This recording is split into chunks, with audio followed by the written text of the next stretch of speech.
लेकिन अल्लाह ने फरमाया जिसने 4 काम किए वो घाटे से बाहर है। कितने काम? इल्लल्लज़ीना आमनू व अमिलुस्सालिहाति व तवासौ बिल हक़्क़ि व तवासौ बिस्सब्र। अल्लाह ने फरमाया जिसने 4 काम किए वो घाटे से बाहर। अच्छा, अल्लाह झूठ बोलेगा कि सच? सच। अल्लाह ने कहा इंसान मुकम्मल घाटे में तो है, लेकिन अल्लाह ने कहा जिसने 4 काम कर लिए वो घाटे से बाहर है। मानो ना यार कुरान को। तुम ये कहते हो ज़ालिकल किताबु ला रैब फीह, वो किताब है जिसमें शक भी नहीं, एक शक की गुंजाइश भी नहीं। तो जब कुरान को सच्चा मानते हो तो कुरान को भी मानो, कुरान की भी मानो। 4 काम करने वाला घाटे से बाहर। कितने काम करने वाला बता दूं? 4 काम करोगे? बोलो इंशाअल्लाह। 4 काम करने वाला अल्लाह ने फरमाया ये घाटे से बाहर। इल्लल्लज़ीना आमनू, वो घाटे से बाहर हैं जो ईमान लाए।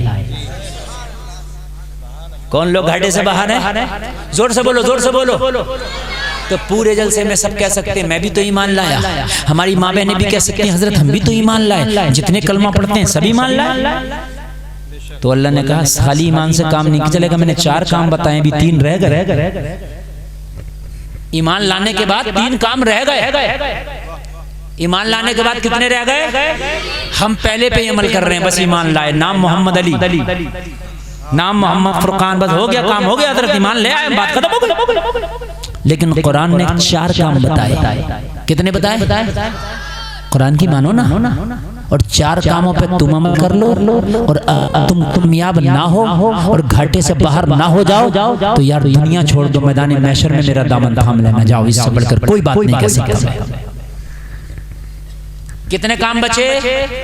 इन 3 के हम करीब, एक के करीब, बस एक।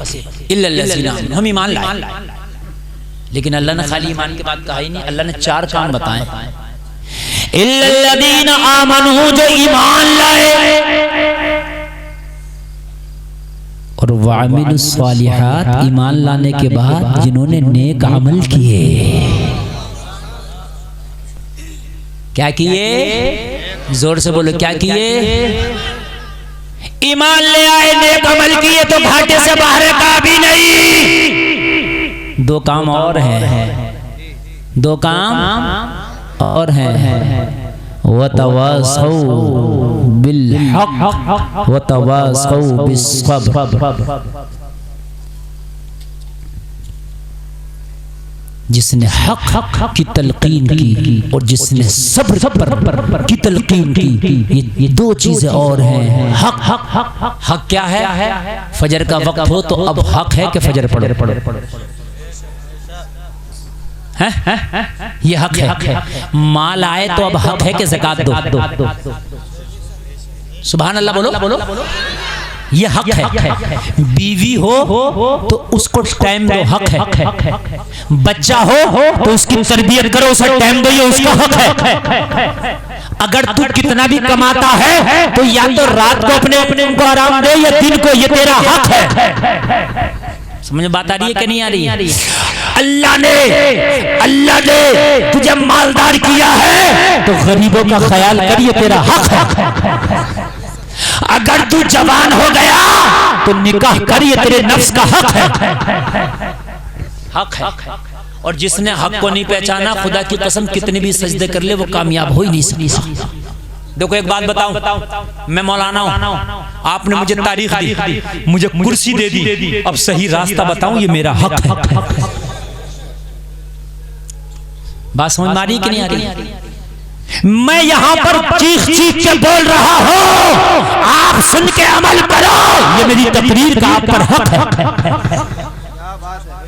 बात समझ में आ रही है कि नहीं आ रही है? हक है। मैं यहाँ इस कुर्सी पे बैठकर इधर उधर की बात बता करके चला जाऊं और आपका हक अदा ना करूं, खिताबत ना करूं, सही तरीके से आपको रास्ता ना बताऊं। मैंने आपका हक मारा है, आप बीवी को टाइम ना दे, आपने बीवी का हक मारा है। आप बच्चों का टाइम ना दे, आपने बच्चों का हक मारा है। आप ज़कात ना दे, आपने गरीबों का हक मारा है। वो जलसे में आने वालों, आप नमाज ना पढ़ो, आपने अपने ईमान का हक मारा है। जलसे में आने वालों, अल्लाह ने आपको पैसे पैसा दिया है अपने ऊपर खर्च ना करो, अपने आप का हक मारा।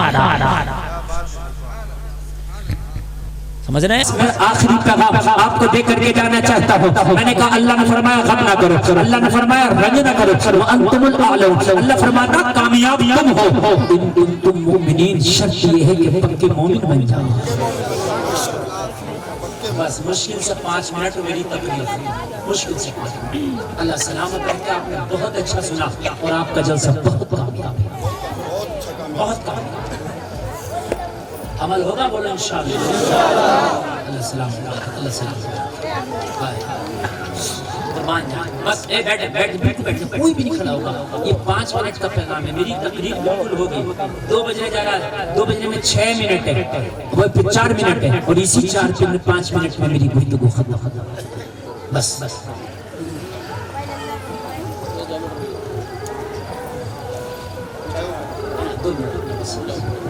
बड़ा प्यारा प्यारा है। बस सुनो, मेरी माँ बहने भी सुना, बहुत प्यारा प्यारा। जब सलाहुद्दीन अय्यूबी फातेह बना,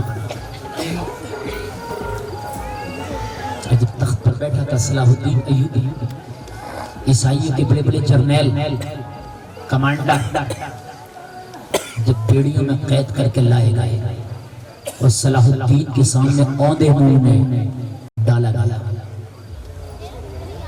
सलाहुद्दीन अय्यूबी ने अल्लाह का शुक्र अदा करके कहा अब बताओ तुम्हारे साथ क्या किया जाए।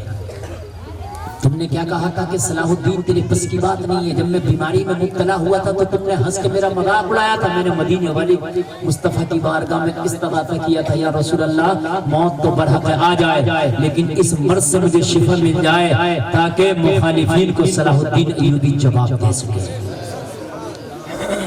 मेरे अल्लाह ने मुझे मौका दिया। देखो आज मेरे रहमत पर तकदीर मांग रहा तो सारे जर्नल उठे थे, तो कहा था कि तू हमें मार दे या छोड़ दे वो तेरे ऊपर है, लेकिन इजाजत देते हो कि जुमला बोला। सलाहुद्दीन ने कहा था बोलो, बोलने की इजाजत है, कहने की इजाजत है, बोलो। कहा था सलाहुद्दीन वादा करते हैं तूने जरूर हमें घुटने टिका दिया, जरूर तू फातेह बना और तूने आज हमें बेड़ियों में कैद करके रख दिया। वाकई तुझे हम हीरो मानते हैं, वाकई तू मर्दे मुजाहिद है, लेकिन एक वादा तुझसे करते हैं तेरी नस्लों में कोई दूसरा अय्यूबी पैदा नहीं होने देंगे। आवाज आ रही है कि नहीं आ रही है? आप तक ये बताइए। बहुत मुश्किल से मैं इस मैच में बोल रहा हूँ क्योंकि आवाज बहुत कम ले रही है।